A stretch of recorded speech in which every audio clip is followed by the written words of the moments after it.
আচ্ছা, আমি আজকে একটি কবিতা পাঠ করে শোনাচ্ছি। সব দুর্গাই থাকুক সুখে, লিখেছেন ভবানীপ্রসাদ মজুমদার।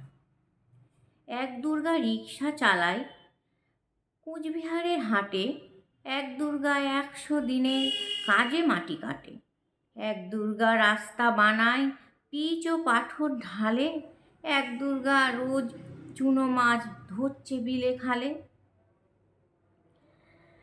এক দুর্গা করছে মাঠে দিনমজুরের কাজ, এক দুর্গা খিদেই কাঁদে পায়নি খেতে আজ। সবাই জানে এদের কারো হয় না কোনো পুজো, এরা তোমার মতো নয়কো দশভুজ। সব দুর্গার চোখে মুখেই ফুটবে হাসি কবে, মাগো তোমার পুজো সেদিন সত্যি সফল হবে।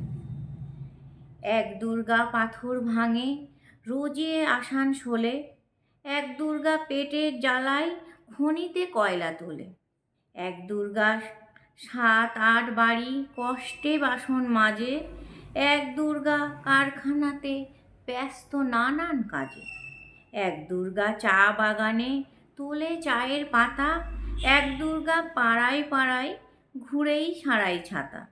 সবাই জানে এদের কারো হয় না কোনো পুজো, তাই বলি মা এদের চোখেও পুজোর খুশি দিয়ে খুঁজো। সব দুর্গার চোখে মুখেই ফুটবে হাসি যবে, মাগো তোমার পুজো সেদিন সত্যি সফল হবে।